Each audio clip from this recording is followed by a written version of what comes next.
আসসালামু আলাইকুম। সকাল ৯টা বেজে ৩০ মিনিট। আজ বুধবার। বাংলাদেশ বেতার কক্সবাজার। স্থানীয় খবরে স্বাগত জানাচ্ছি কে এম সানাউল হক। আজ ভয়াল ২৫ মার্চ, জাতীয় গণহত্যা দিবস। বাঙালি জাতির জীবনে ১৯৭১ সালের এই দিনে এক বিভীষিকাময় রাত নেমে এসেছিল। এদিন মধ্যরাতে পাকিস্তানি সেনাবাহিনী তাদের পূর্ব পরিকল্পিত অপারেশন সার্চলাইটের নীলনকশা অনুযায়ী বাঙালি জাতির কণ্ঠ চিরতরে স্তব্ধ করে দেওয়ার লক্ষ্যে ঢাকা সহ সারা দেশে নিরস্ত্র বাঙালিদের ওপর অত্যাধুনিক অস্ত্রে সজ্জিত হয়ে ঝাঁপিয়ে পড়ে। গণহত্যা দিবস উপলক্ষে রাষ্ট্রপতি মোহাম্মদ শাহাবুদ্দিন ও প্রধানমন্ত্রী তারেক রহমান বাণী দিয়েছেন। প্রধানমন্ত্রী তার বাণীতে সবাইকে রাষ্ট্র ও সমাজে মহান মুক্তিযুদ্ধের চেতনা, সাম্য, মানবিক মর্যাদা ও সামাজিক সুবিচার প্রতিষ্ঠা করে শহীদদের আত্মত্যাগের প্রতিদান দেওয়ার আহ্বান জানান। এদিকে আজ যথাযোগ্য মর্যাদা ও ভাবগাম্ভীর্যের মধ্য দিয়ে সারা দেশে গণহত্যা দিবস পালন করা হবে।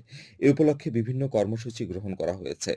সিদ্ধান্ত অনুযায়ী এদিন দেশের সব স্কুল, কলেজ, মাদ্রাসা ও কারিগরি শিক্ষা প্রতিষ্ঠান সহ সব শিক্ষা প্রতিষ্ঠানে বিশিষ্ট ব্যক্তিবর্গ ও বীর মুক্তিযোদ্ধাদের নিয়ে ২৫ মার্চের গণহত্যা ও মহান মুক্তিযুদ্ধের বিষয়ে স্মৃতিচারণ ও আলোচনা সভার আয়োজন করা হবে। সারা দেশের মসজিদে বিশেষ মোনাজাত এবং বিভিন্ন ধর্মীয় উপাসনালয়ে বিশেষ প্রার্থনা করা হবে। ঈদের ছুটি শেষে কক্সবাজার সমুদ্র সৈকতে আবারও শুরু হয়েছে প্রশাসনের উচ্ছেদ অভিযান। গতকাল দুপুরে নির্বাহী ম্যাজিস্ট্রেট মঞ্জু বিন আফনানের নেতৃত্বে সৈকতের সুগন্ধা বিচে অবৈধ স্থাপনা উচ্ছেদ কার্যক্রম পরিচালিত হয়। এ সময় ২০টিরও বেশি স্থাপনা উচ্ছেদ করা হয়। নির্বাহী ম্যাজিস্ট্রেট বলেন, সমুদ্র সৈকতের বালিয়াড়িতে বসা সব ধরনের অবৈধ স্থাপনা উচ্ছেদের নির্দেশনা রয়েছে। নিয়মিত উচ্ছেদ অভিযানের অংশ হিসেবে ঈদের বিরতির পর আবারও অভিযান শুরু হয়েছে। এই অভিযান অব্যাহত থাকবে। উল্লেখ্য, গত ২২ মার্চ সুগন্ধা সৈকতের উচ্ছেদকৃত স্থান পরিদর্শন করেন স্বরাষ্ট্রমন্ত্রী সালাউদ্দিন আহমদ। তিনি সৈকত পরিচ্ছন্ন রাখার পাশাপাশি বালিয়াড়িতে নতুন কোনো স্থাপনা না বসানোর নির্দেশনা দেন। এদিকে কক্সবাজারে ঈদ পরবর্তী সমুদ্র সৈকত পরিচ্ছন্নতা ও সচেতনতা কার্যক্রম শুরু হয়েছে। গতকাল সুগন্ধা পয়েন্টে এই কার্যক্রমের উদ্বোধন করেন জেলা প্রশাসক মোহাম্মদ আব্দুল মান্নান। এ সময় পৌর প্রশাসক মোহাম্মদ শামীম আল ইমরান, ইউএনডিপি বাংলাদেশের সহকারী আবাসিক প্রতিনিধি সর্দার এম আসাদুজ্জামান সহ অন্যান্যরা উপস্থিত ছিলেন। আয়োজকরা জানান, ঈদের পর সৈকতে সৃষ্ট একবার ব্যবহারযোগ্য প্লাস্টিক বর্জ্য হ্রাস করা, দায়িত্বশীল বর্জ্য ব্যবস্থাপনা নিশ্চিত করা এবং বিশ্বের অন্যতম দীর্ঘ প্রাকৃতিক সমুদ্র সৈকতের সামুদ্রিক পরিবেশ ও পর্যটন অর্থনীতির সুরক্ষার লক্ষ্যে এই উদ্যোগ নেওয়া হয়েছে। প্রতিদিন মাঠ পর্যায়ে ৩০ জন যুব স্বেচ্ছাসেবক ও ২০ জন পরিচ্ছন্নতা কর্মী প্লাস্টিক সহ সকল ধরনের একবার ব্যবহারযোগ্য বর্জ্য সংগ্রহ, এর পরিমাণ নির্ধারণ এবং স্থানীয় পুনর্ব্যবহারীদের কাছে যথাযথভাবে হস্তান্তরের দায়িত্ব পালন করছেন। প্লাস্টিক্স সার্কুলেটরি প্রজেক্টের আওতায় জেলা প্রশাসনের তত্ত্বাবধানে ইউএনডিপি, দ্য কোকা-কোলা ফাউন্ডেশন ও স্থানীয় সরকার যৌথভাবে এটি বাস্তবায়ন করছে। কক্সবাজার শহরের কবিতা চত্বরে ছুরিকাঘাতে জুলাই যোদ্ধা খোরশেদ আলম নিহত হয়েছেন। গতকাল রাতে এ ঘটনা ঘটে।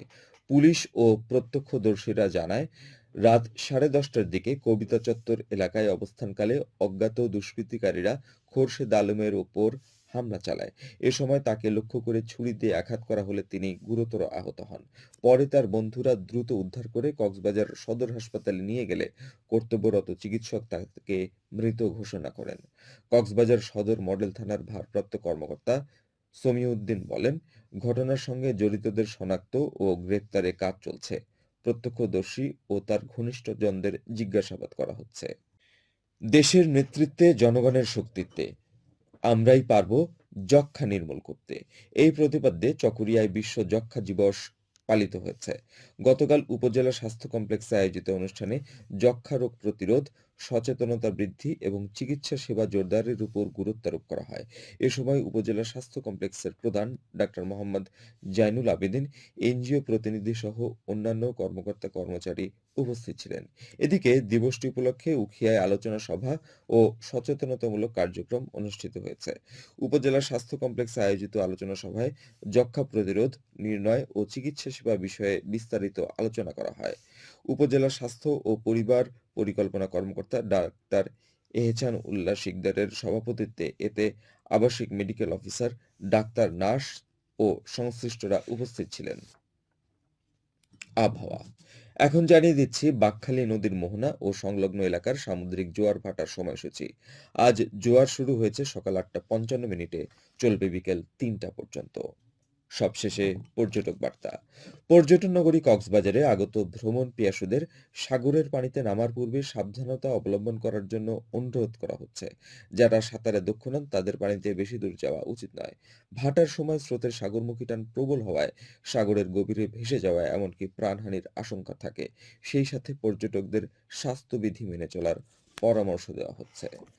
খবর শেষ হলো। আমাদের পরবর্তী খবর প্রচারিত হবে আজ দুপুর 2টা বেজে 30 মিনিটে।